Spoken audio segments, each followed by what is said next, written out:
niño celíaco, pero yo sé que las preguntas que le voy a hacer, y quiero que un poquito usted nos puede contar, médico en nutrición. Bueno, yo soy médico nutricionista.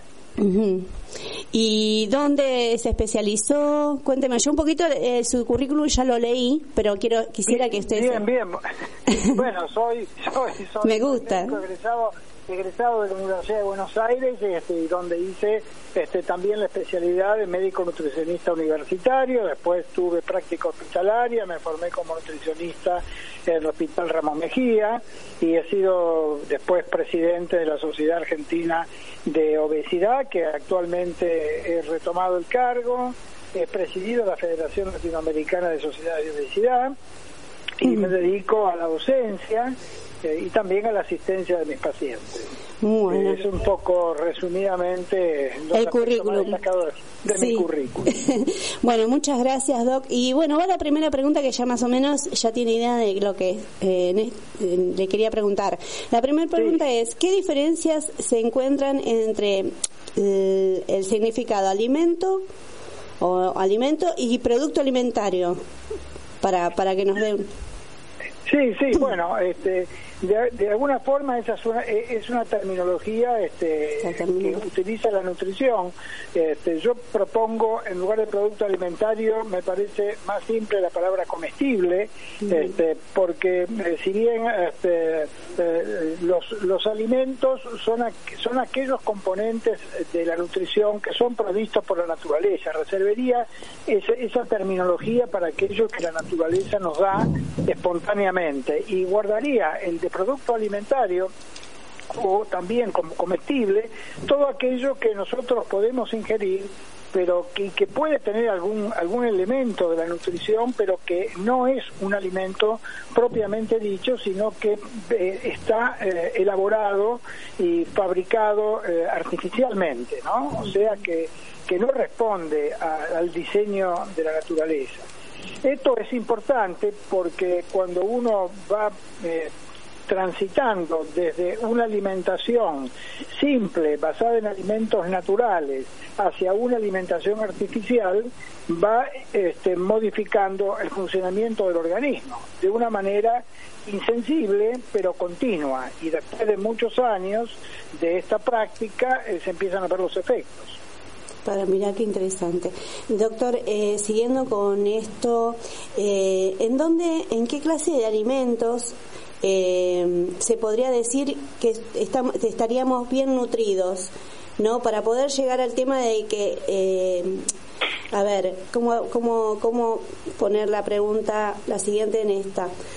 Porque realmente yo quisiera saber cuáles son los alimentos que nos nutren al 100% o al 90%, un porcentaje alto, a comparación de estos productos comestibles, como dice usted, artificiales. Bueno, esto realmente desde el punto de vista del planteo teórico no es difícil. Donde se complica es en la llevada a la práctica. Desde el punto de vista teórico, uno debería responder a la siguiente pregunta: ¿lo que voy a comer estuvo alguna vez vivo? O sea, si alguna vez tuvo vida, ya se trate de una planta, de un animal, seguramente es un alimento, y eso no va a ser problemático para nuestro organismo. O sea, si yo estoy frente a un huevo y me pregunto, ¿el huevo alguna vez tuvo vida? Y la respuesta es sí, entonces puedo comer el huevo con tranquilidad. Esto como un concepto general. Sí. Ahora, cuando uno intenta trasladar esto a la práctica de todos los días, la contaminación con la cultura y con las prácticas culinarias hace que no sea tan perfecto. Y entonces uno puede encontrarse con alimentos que, si bien son puros, están contaminados o están modificados por la industrialización, y entonces ya hay que manejarlos con alguna prudencia. Por eso que es imprescindible que se aplique el rotulado frontal que está proponiendo la Organización Mundial de la Salud y la Organización Panamericana de la Salud, para que la población pueda estar correctamente informada acerca de cuáles son los alimentos y los comestibles que lo rodean cuando va a hacer la compra. Claro. Yo creo que en general la respuesta es preguntarse si estuvo vivo. Lo que sucede es que hay categorías intermedias que pueden generar algún tipo de duda en el consumidor. Pero realmente creo que es la forma más clara de poder hacer una distinción, ¿no? Sí. Y después, bueno, cuando uno aplica las técnicas de cocina, tratar que las técnicas de cocina sean lo menos químicas posibles, ¿no? Uh-huh. O sea, las intervenciones físicas, como son, por ejemplo, el pelado, el cortado, el hervido, son menos modificantes de las características de los alimentos. Hola. Por ejemplo, el agregado de sustancias que uno pone intencionalmente. Buenísimo. Doc, acá de Celíaco a Celíaco, en este programa radial, nosotros fomentamos la salud. Y los celíacos generalmente cuando nos sacan todo tipo de harina, porque tenemos este problema con el gluten, ¿no? Problema alimentario con el gluten que nos daña el intestino. La pregunta ahora es, ¿qué tan cierto es cuáles son los pros y los contras en el consumo de las harinas y féculas, ya sean aptas para celíacos o no importa, pero qué tan cierto es que eso del carbohidrato que supuestamente el ser humano adquiere al consumir estas harinas? ¿Es cierto esto los nutre o no los nutre? ¿Es verdad? ¿Qué tan bueno es consumir harinas o féculas más allá de ser celíaco o no?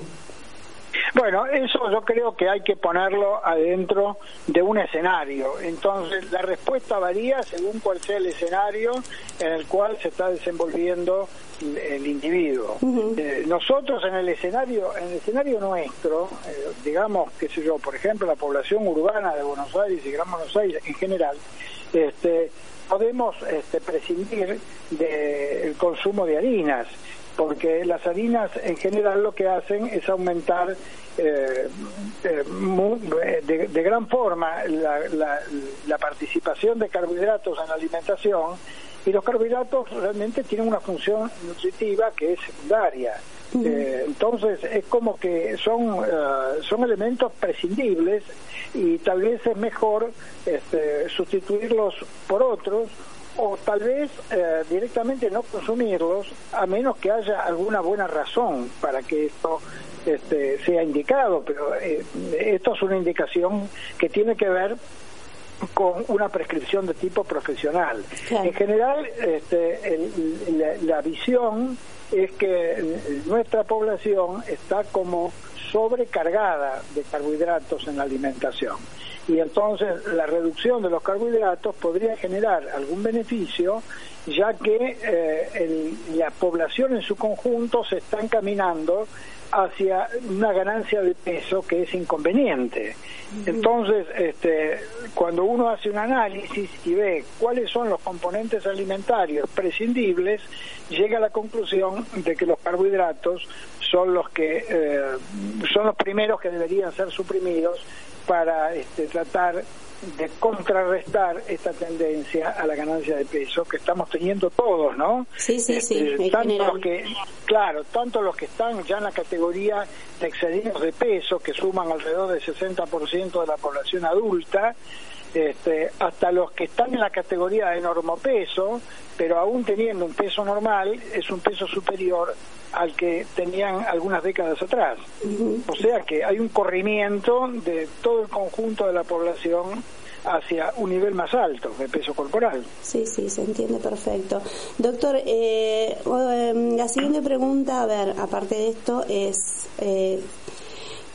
¿usted nos puede dar el significado o el concepto de nutrición saludable?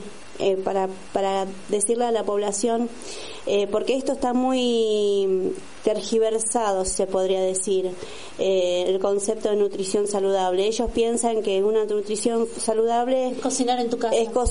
No, sí. Lo casero es saludable. No, es qué sé yo, el pan con manteca o qué sé yo, un fideos todos los días. Nutrición saludable no tienen un buen concepto de nutrición saludare. No sé si me explico. Sí, Graciela.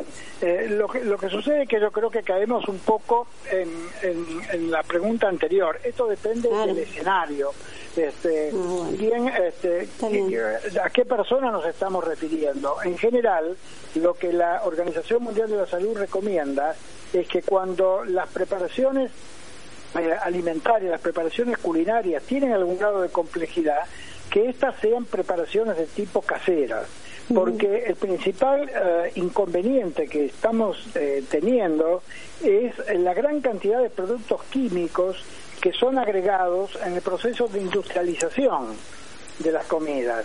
Entonces, las fábricas agregan un conjunto de ingredientes que no aportan a la nutrición del individuo, sí aportan a la calidad del producto, pero resulta que también afectan el funcionamiento del organismo. Entonces, el principal componente alimentario del cual deberíamos protegernos es de aquellos productos que están industrializados, que ya vienen preparados artificialmente en una industria alimentaria, y dejar con un grado de menor observación aquellas preparaciones comparables pero preparadas en casa, porque la preparación casera no lleva todos esos ingredientes químicos porque directamente no existen en la cocina de la gente. O sea, la gente no tiene emulsionantes, no tiene 2 o 3 categorías de edulcorantes, no tiene conservadores que funcionan como una especie de antibiótico.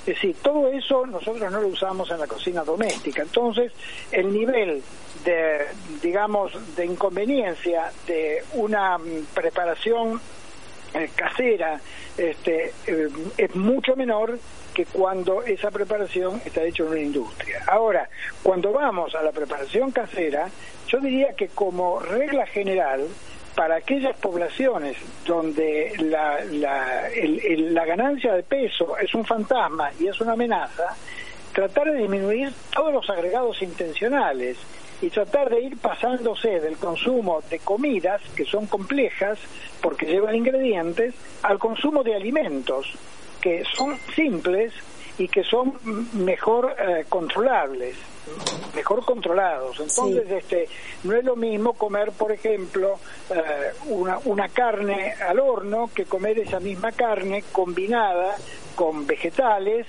al cual se les ha agregado también algún tipo de harina o algún tipo de cuerpo graso, ya sea aceite, ya sea manteca, que de alguna manera transforma eso en un conjunto que ya tiene otras características diferentes que la carne o los vegetales comidos aisladamente, ¿no? Comidos en forma independiente cada una. Eso sería un poco el concepto general, pero en realidad hay que adaptarlo a cada individuo, porque a veces hay momentos de la vida en que lo que resulta conveniente para ese momento no lo es conveniente para otro, ¿no? Y entonces eso lo tiene que manejar un profesional. Por eso que las recomendaciones que está dando la Organización Mundial de la Salud son como las de aplicabilidad general para un continente que tiene 500 millones de habitantes, que todos tienen distintos rasgos nutricionales, y que hay que bajar una información que les sirva a todos, porque no todos están en la misma disponibilidad de alimentos. No sé si ha sido claro. Sí, perfectamente claro, doctor, muy claro, de verdad. Estamos recibiendo mensajes y nos están diciendo que les gusta mucho escucharlo, ¿verdad? Sí, se está realmente, entiende perfecto. Están escuchando los estudiantes de nutrición de la Universidad de La Matanza. Es verdad, sí. Doctor, un poquito, usted administra SAOTA. ¿Qué programas hay que nos pueda contar? Bueno, nosotros, SAOTA fundamentalmente se dedica al intercambio con los profesionales. Una sociedad científica de profesionales de la nutrición, que se ocupa fundamentalmente de la elaboración de conceptos nutricionales para intercambio y perfeccionamiento y modernización de los criterios de nutrición que después estos mismos profesionales van a bajar a la práctica con sus pacientes. O sea, de alguna manera es como una caldera donde se fragúan estas actividades. Nuestra actividad más importante es el congreso, que hacemos con una frecuencia anual y donde nos reunimos para tener invitados que viertan contenidos o generen discusiones acerca de cuáles son las prácticas y cuáles son los mecanismos con los cuales pretendemos mejorar la alimentación de nuestros pacientes. Es la principal área de competencia de la Sociedad Argentina de Obesidad y Trastornos Alimentarios, que además integra otras estructuras mayores como la Federación Latinoamericana, que agrupa a todas las sociedades de obesidad de nuestro continente. Perfecto, gracias, Doc. Una última pregunta y ya lo dejo tranquilo porque sé que tiene que viajar. Niños esclavos de la industria alimentaria. Ese es el título que yo leí. Es una nota suya. Me gustaría un poquito que cuente chiquitito a qué se refiere, porque para preguntarlo yo creo que lo voy a entorpecer.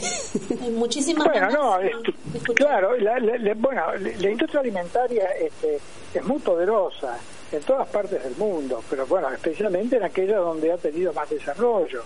En Argentina tiene una gran influencia sobre la cultura, porque de alguna manera tiene influencia en los medios masivos a través de profesionales que dan conceptos que predisponen a la población a ciertas prácticas alimentarias y que además la predisponen a aceptar recomendaciones de algunos profesionales. Entonces, tal vez el concepto, por ejemplo, de que la edulcoración es una práctica absolutamente inocua, no es tal, y realmente deberíamos estar atentos a la edulcoración, porque la edulcoración es un mecanismo que produce sobreconsumo de cualquier cosa que esté edulcorada. Entonces, realmente es como una forma de pervertir o de cambiar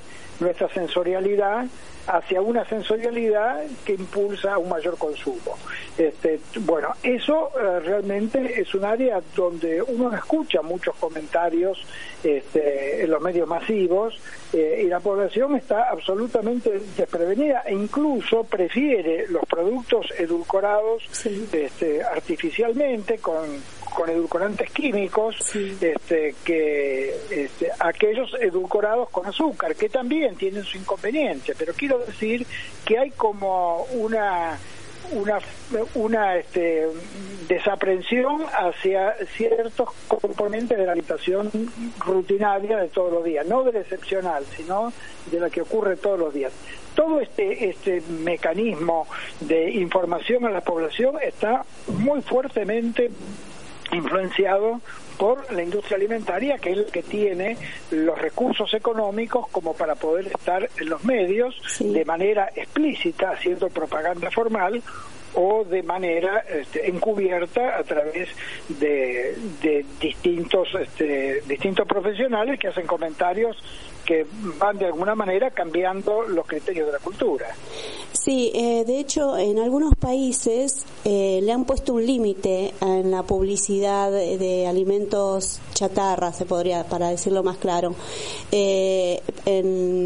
para que los chicos no estén sobremotivados claro, no estén tan motivados a querer consumir, inclusive la familia toda, ¿no? Porque partamos de la base que el niño no saca de su bolsillo el dinero y va a comprarse el producto que le hace que no es bueno, sino que va a la familia, a la mamá, al papá, a la tía. En algunos países se ha puesto un límite en las propagandas, en la publicidad, en esta clase de alimentos, o para el sistema alimentario que no sea tan violento a la hora de que un chico esté mirando los dibujitos o la tele. Acá no se podrá hacer algo así. ¿No sería bueno? Bueno, sí, claro, se está trabajando en regulación. La Fundación Interamericana del Corazón, por ejemplo, que hace estudios al respecto, ha determinado la cantidad de propaganda dirigida a los niños. Claro. Y hay estudios internacionales muy serios que demuestran que cuando los niños miran programas que están cargados de propaganda alimentaria, consumen más de esos alimentos que en aquellos programas en donde esa propaganda no existe. Con lo cual, de alguna manera, lo que se está forzando es, en primer lugar, el sobreconsumo, y también el sobreconsumo de sustancias o de comestibles que van desplazando los alimentos naturales. Entonces, se está produciendo un doble impacto, el de mayor consumo global y el de la deformación del consumo hacia productos industrializados que, como ya les decía, tienen una serie de efectos sobre el organismo que están asociados con ganancia de peso poblacional. La ganancia de peso poblacional no es otra cosa que la deformación del cuerpo en búsqueda de una solución a un flujo de información que le llega del ambiente. En este caso es información alimentaria que empuja a la genética del individuo a expandir el tejido adiposo y aumentar su volumen corporal. O sea, que es un problema que está va mucho más allá del hecho de comer, sino que comer se va convirtiendo en un mecanismo que es tránsito y es causa. O sea, es mecanismo y al mismo tiempo es causa del mecanismo que está generando. Es un circuito circular que de alguna manera se va amplificando en la medida que se va consumiendo. Por eso que las transformaciones que estamos viendo se producen después de años de consumir algunos productos. Paulatinamente en la vida. Y claro, o sea, los efectos se notan 5, 10, 15 o 20 años después de empezar este tipo de práctica. Tal cual. Ay, doctor, tengo tanto para preguntarle, pero bueno, ya le quité un montón de tiempo, no quiero molestarlo más. Ya tengo su celu, lo tengo atrapado. Bueno, en cualquier momento, con mucho gusto, Graciela. Ay, sí, doc. Estar saliendo, sí. Tengo un vuelo en un rato y tengo que ir al interior justamente a hablar en un congreso sobre algunos de estos temas. Así bueno. Que después nos va a contar sobre eso en algún momento. Bueno, por con favor. Mucho gusto, Graciela. Gracias, doctor. Muchas gracias.